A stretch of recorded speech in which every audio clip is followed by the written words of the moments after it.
Hey, I'm BJ Armstrong. Welcome again to Redeeming Real Estate. This is our opportunity to have real conversations with you about what real estate looks like on the inside. I'm here today with Austin Thacker. Austin is one of our newest agents. You remember in our last episode we had Cameron Mosier, and she's a new agent that had joined the team and is just doing great with her new real estate career. Well, I wanted to present the alternative, which is what Austin is doing. Again, got your license. When did you join? January. Middle January. So the difference between Austin and Cameron is that Cameron joined a team, and Austin's doing this as an independent agent. So they're very different models. Yep. Right. Very different. Let's rewind a little bit though. I do want to hear about why real estate for you. How did you decide that you wanted to sell real estate? It basically came down to, I was in a family business for 10 years. It's still going on right now. And then I just kind of wanted to fade away from that. It wasn't my passion. It was something I cared deeply about, but it wasn't my passion. Real estate's always been my passion. And it was just kind of one of those things where it was the right time, right place. I, talked to somebody about doing the classes and eventually made the jump to do it. And was online versus live, was that a factor for you at all? Live, yeah. I think if I would have done it online, I think I would have struggled through it. I know a lot of people who have done online and struggled to get through it because you've got to, the live teaching is a lot better for me personally. So. I would be the same, no doubt, no doubt. Okay, so you got your license. That was last year kind of thing. You show up at Keller Williams in January and you go, here we go, right? And we were just talking about your record a little bit of what you've accomplished. It's significant. I mean, you have you're working with a handful of buyers right now that are out there looking. Yep. You have listed properties, which means properties for sale. Yep. Which I would argue is one of the hardest things. I mean, most. Right, so I want to talk to you a little bit about that, and then the last one is you've even given some referrals. Yeah. So you've kind of hit the gamut inside of 5 months. And that's a pretty impressive record. So I want to know what did you do? Day one, you show up at my door with your license. Well, I ran around like a chicken with my head cut off for the first week, just trying to get in the groove of everything. And then we had our training class Ignite that we go through, and it really jump started everything, helped us with all of the tools to really be the most productive that you can possibly be. And then I just started working everybody that I knew. I started telling everybody, hey, I'm in real estate. I'd love to help you out, whether it's now or in 2 years. And I just really worked around. I worked around my neighborhood. I just did a lot of different things that were outside of my comfort zone. That sounds like the old-fashioned way, right? Because the new-fashioned way, right, is I got on Facebook and I did. I did that too. I did that too. I do very little calling. When I call people, it's for a purpose, and with cold calling, you're doing it for a purpose. But for me, that's not how I operate. I'd rather walk up to someone and talk to them on the street than call them. All right, let me pick on that. When you say with a purpose? Yeah. So what would compel you to pick up the phone and call somebody? What makes it a warm call versus a cold call to you? A warm call would be a genuine conversation with somebody that you know. I mean, there's different ways of looking at cold calling. Are you talking about cold calling someone that you know or someone that you don't know? That's what I'm driving at. Is I want to know how you're defining a cold call. So I'm your high school buddy Bob, and are you calling me in that first month in real estate, or am I not texting? Called? Okay. I'm texting and I'm working towards appointments, whether that's going out and having lunch somewhere or going, doing something. It's more of a, if I were to call, and I have called, if I were to call friends of mine, they'd pick up the phone and be like, why the heck are you calling me? Why don't you just text me? Or why don't, I'll see you next week, or what, so it's one of those things where it's whatever's more natural is what I want to stick to, because I have a way of how I want to operate, and it's in line with the stuff that we learn, but I make it my own because I've had success doing it so far, and I'm going to continue on that success. It's just about actually doing it. So the first return out of that, right? So however it is, you get with your, what we call your sphere. This is a group Yeah. of people that you know. You're texting them, you're emailing them, your occasional phone call, maybe Yeah. have a cup of coffee or whatever. Yeah. How long did that take you to produce an actual deal? Well, I have never been to the closing table yet. So I have. No, wait a minute. I have 2 pendings Today, right now. Today is May 5th. Yeah. Yeah. Cinco de Mayo for what it's worth, Yeah. but that's something different, don't. And you haven't been paid. Nope. Yeah. You don't have Not to, through real estate. You don't have to be exact on this, and if you don't want to share it, I understand. Give me a sense of how much money you've laid out. I'd say in the neighborhood of $4,000.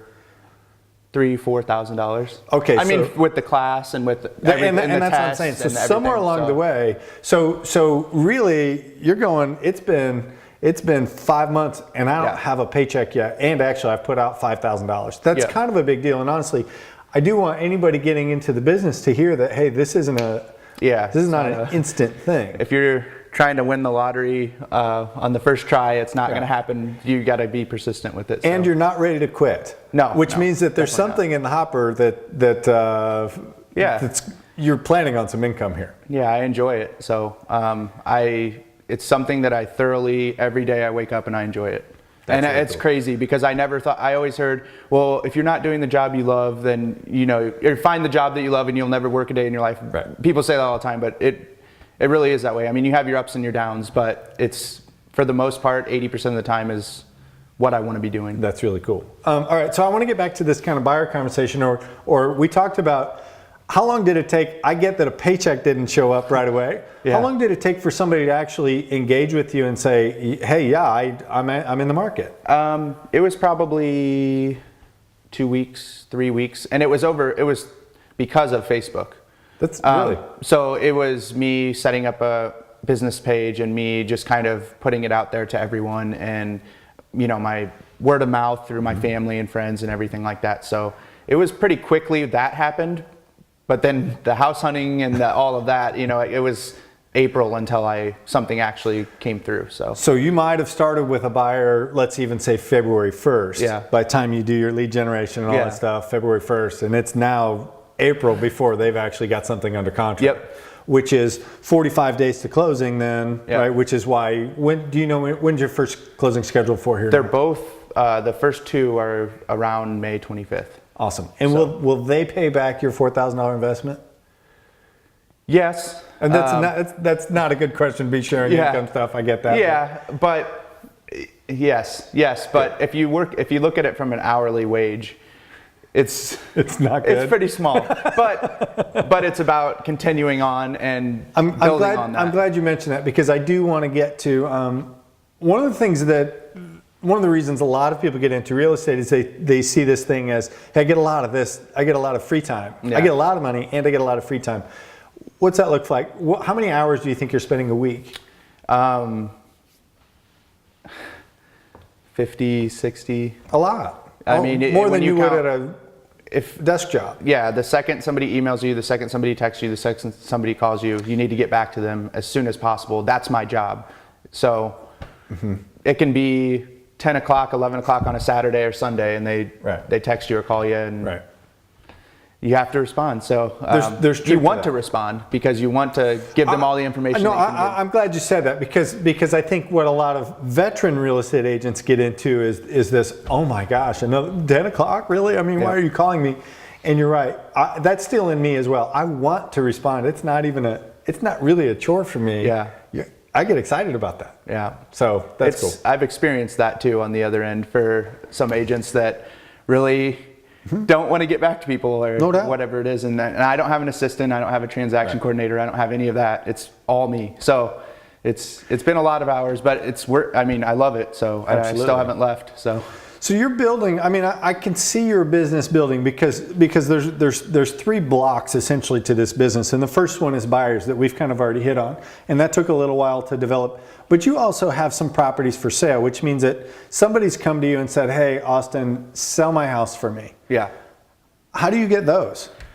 One of them was through, through Facebook again. And I hate making it seem like all of my business comes through Facebook, but that's the word of mouth these days, is what people see on there. And it was a person who was a friend of mine that moved away, and they needed to sell their house, and he reached out to me and had heard through the grapevine that I was doing this, and they, and it took a while to come to where they actually listed it, because they had things they needed to do. But yeah, absolutely. It was, and that's your job, and you counseled them through exactly. that, right? Tell me this.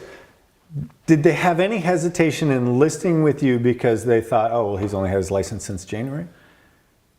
You'd have to ask them that, but I really don't think so. I think that they knew, I had known the husband for 2 or 3 years, and he knows my family, my dad, my brother, who were also a part of my family business that I was in before, and he just knows what kind of people we are, and he just really he really respected what we have done and what we do and everything for him, and they may have, I don't know, but they didn't seem like it. I mean, when I came to list it, they said pretty much, it's yours, we want you to list it, so, which is not always like that, so. No, but I think what happens is that buyers and sellers, right, they're buying you, and I mean, obviously you're putting in 50 plus hours a week. Yeah. You're going to make it happen. I mean, honestly, in some ways, a brand new agent will outwork a veteran agent anyway, right? Yeah. So I think it's a good choice on their part. I'm not going there at all. I'm just you trying wanted to them to list it with you. All right, why didn't he call me? Yeah. So we've got listings. What are you doing today to kind of cultivate new listings, or are you out there looking for more listings? The biggest thing for me so far, since working with my sphere, right now pretty much everyone except for a couple people were in my sphere, which is, a sphere is the people around you, your friends, family, close connections that you have. Other than that, I've been doing a lot of open houses for other agents' listings that bring through a lot of people, and I've obtained buyers through that, and possible sellers through that. So that's the big thing that I'm really hitting on. I'm really doing a lot of research doing that. And I'm still touching everyone in my sphere, but at the same time, I'm doing open houses to try and create what I want to get to. So would you recommend, as a new agent, hey, a great way to go do this is open house? Would you tell them just go out and do one? Yeah. And I mean, or you could shadow somebody. That would be, I've never shadowed anybody, because I had an idea in my head through research of how I wanted to do it, but it's a great idea to shadow somebody. Yeah. And Ignite, part of the Ignite class that you talk about, talks through open houses, right? And how to be effective at that. And just getting through as many houses as possible, and just getting out and talking, whether it's neighbors or whoever it is, just getting out and talking to people. So knowing the market is a huge thing. We push on that pretty hard in Ignite too. Do you do something like, what's your day routine now look like to know the market? I try and tour at least 2 houses a day. Okay. And sometimes it's hard, sometimes it doesn't happen, but but I'll make other days where I'm slower and there's not much going on, I'll make up for it. Yeah. So I try and get through at least 2 houses a day, different houses that I haven't been through, just to try and get an idea of. Oftentimes you guys talk about, you walk into a house and you have a gut feeling and you know exactly what it's worth. I want to get to that point. Yeah. So that's the only way to do it. And you're right. The only way to do it is you go through enough of those, and you know that houses in this area generally are this, right? Absolutely, it comes. Yep. Yeah, that's very cool. So 4 months in, or 4 months really under our belt, what's been your biggest surprise? The one thing that you go, oh my gosh, nobody told me that. Just the amount of emotion that with buyers, sellers, agents, attorneys, the amount, and not just emotion, but the amount of communication that has to happen through all of these people, and you're the person who's making it happen. You are coordinating everything, trying to get it together, especially on the buyer side. On the buyer side, you're doing a lot. You're right, though. I think you touched on something that people don't understand much about realtors, is that buying and selling your home is a really personal and emotional kind of transaction.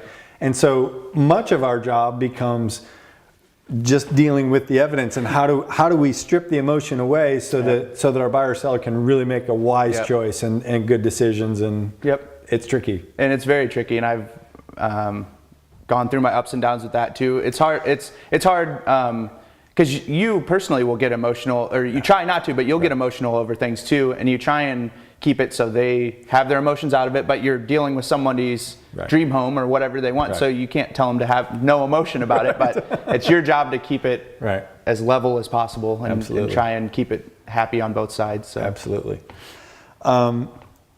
If you could give somebody thinking about joining the business any kind of advice, what would you tell them? Just be prepared. Know what you're getting into. It's not to say it in a bad way, but know exactly what you want to do, and you will get help where you go on how you do it. Right. But know that you want to do it, and it's hard to say that before you get into it. But just if you have a passion about it, if you have a passion about helping people, if you have a passion about houses, properties, all of that good stuff, you'll love it. Honestly, and I think that's what shows up in you and several others that we know right now that have just joined the business is passion. Yeah. Holy cow, it shows up everywhere. Yeah. So something else I'm thinking about, I've been in the business for 23 years. Mm-hmm. What would you tell the veterans in this business? As being in here for 4 months, what would you tell us? And don't hold back, right? You're not gonna hurt my feelings. I mean, other than it's hard for me to say it.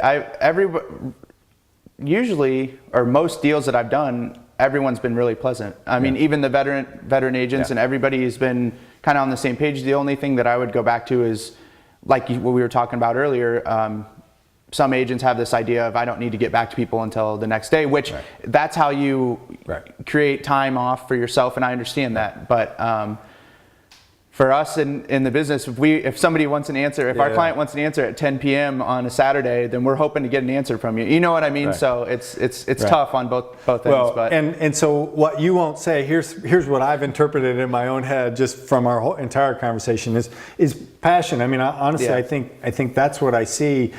A lot of veteran agents starting, if it wanes over time, right? Something's wrong and something needs to change, but that definitely changes both response time and all that kind of fun stuff. So, awesome. So one of the things that we noted about Cameron's business is that she joined a team. Yeah. And there's certain benefits to that, but I think it's interesting that you decided to be independent, so just on your own. Tell me a little bit about how you made that choice. Well, first of all, when you join a team, you get a lot of benefits. You have an assistant or an assistant for the team. You have a transaction coordinator, all that good stuff. It helps you out a lot. So when you're a single agent, individual agent, you have to make up for a lot of that yourself, which is tough. But the main reason that I decided to go with being an individual agent is because I came from a job where somebody else was in charge, which was fine with me, which was fine. It was family. So it was fine, but I wanted to figure out how I want to do things. I didn't want somebody telling me, hey, from 9 to 12 o'clock, do this. You know, I'll decide that. And it's definitely true of a team, right? There's some expectations. Agreed. Yeah, and it works, and it's awesome, you know. But it's not my style. I wanted to be in charge of how I wanted to run my business, and I wanted to know exactly how I was going to be taking care of clients, how everything from A to Z. Do you think you would have spent less time? I mean, you got a quick start. You were just a couple of weeks within having somebody to work with, but do you think you would have spent less time doing that? Oh, probably. But for the long haul, I would rather build my business from the bottom up the way that I want to and stick with that and make changes along the way, but stick with that and have that the entire time instead of being stuck in a model that maybe I wasn't happy with or I didn't see eye to eye on how I should be working. Some teams have more freedom than others, but I wanted total freedom, which can be bad sometimes when you have total freedom because you can slack off and we definitely like have that, to be disciplined to make that happen. Yeah, definitely, and that was one thing that early on I learned I needed to be disciplined. How much of a factor was your sphere in that decision? So growing up in Bloomington, already knowing a lot of people, how did that give you a lot more confidence, I suppose? Yeah, and just the business that I was in before is different, but the goals are the same. It's helping people, it's doing quality work, it's making sure people know that you're there for them and that you will warranty your work to a certain extent, which is how I want to run my business. So it helped a lot in my sphere, the people close to me. I think they all knew that I could do it and knowing that I knew a lot of people, but that still doesn't, just because I know a lot of people, it doesn't translate to things, but It doesn't, does it? No, sometimes it does, but other times it doesn't. So you have to go get it yourself. But I just didn't want to be stuck in a model that I didn't agree with or that I didn't like. Right. Because the worst thing you can do is start a new career where it's already, like you said, I'm waiting for a paycheck still since January, and I could have been waiting for that and be somewhere I don't want to be or not be fully happy. And I just think it's all about moving to this career was all about happiness and all about fulfilling what I wanted to do. Yeah. And why would I fulfill what somebody else wants to do again and still wait 60 days for a paycheck? I think that's fair. So, and obviously there's pros and cons to both sides. There's really neither way is right. It's a question of what's going to work best for you. I see it both ways, but yeah. Awesome. This has been Redeeming Real Estate. Hopefully you got something about how real estate works from the inside. Even if you're a buyer and seller, sometimes it's fun to know what our home lives look like and the things that we talk about inside, because at the end of the day, we are all independent business owners. So thanks for your time. Hey, I would ask you to send us your questions. We'll do another Ask BJA. If you have some questions that you'd like answered, send them to my email, bjarmstrong@bjarmstrong.com, and we'll make sure that those get on our next feed. I do have to say special thanks to ICS Media for putting this all together. Honestly, this would not be possible without their talents and their gifts that they use for this. So thanks a lot. Have a great day. And this is where we whisper to each other.